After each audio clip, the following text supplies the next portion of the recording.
Is there some purpose to this visit? This is the one place. Peace is to be had in the entire prison. Yes, I really should count my blessings. No noise, no intelligent conversation, no human exchange. You have the warders, they must talk. They talk, but not necessarily of matters I wish to hear. Talk you would not wish to hear either. About me. Would you? It is... I was just thinking how strange it is that I should look forward to your visits. Seems to me you don't belong in this place. Yet they say you don't mix in the town either. I have not left the prison precincts since you arrived. Then we are both imprisoned here. They gossip about my habits, Idle speculation. about my work, my other patients. Not lately. So you know nothing. You could always tell me. Or not, as you choose. It is not a situation of my choosing. But what is in life? Plenty. For those with the wealth and social standing. And the right sex? Aye. Women can always marry into money and position.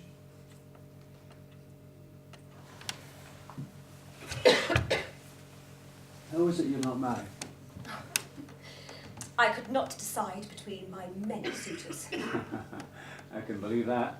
Oh, I spoke in jest. I have received one proposal, if you can call it that. What else would you call it? A case of mistaken identity.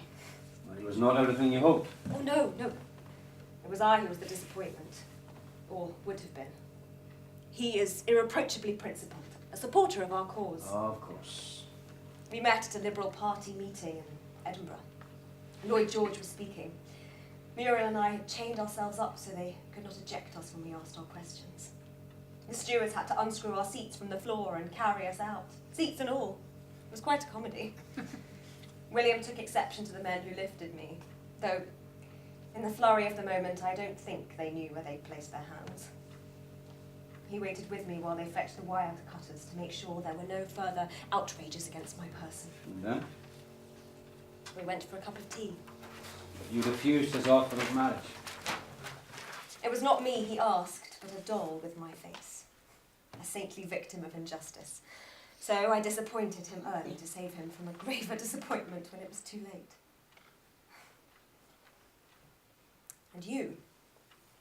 Have you ever made an offer of marriage? I have not been in a position to support a wife. I qualified late. Before that, I worked in business.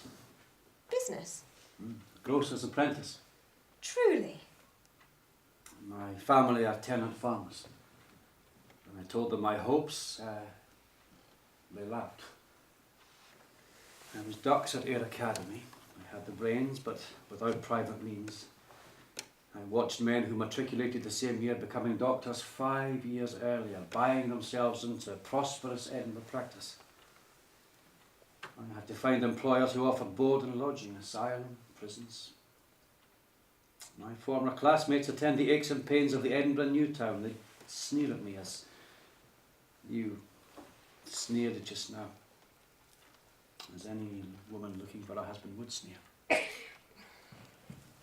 I did not mean to sound sneering. I was just surprised. Surprised the son of a soil could pass his examinations.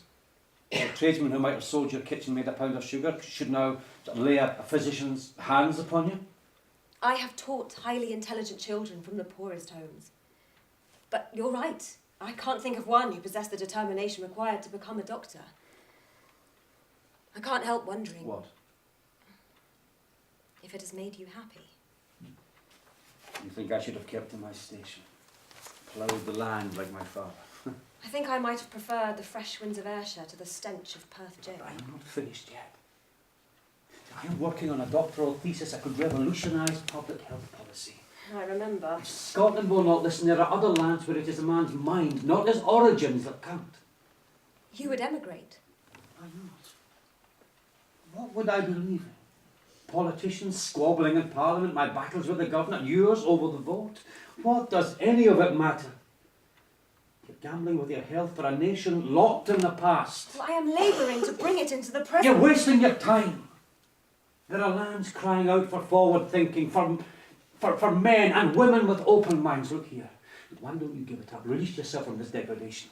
The government would send you to Canada. This is the first I've heard of it. It could be arranged, dear. If I gave them assurances. What assurances? That I conduct you there.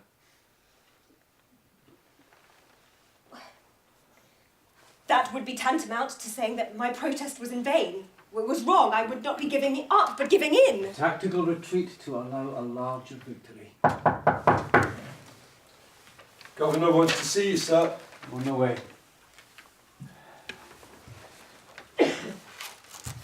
Think on what I said.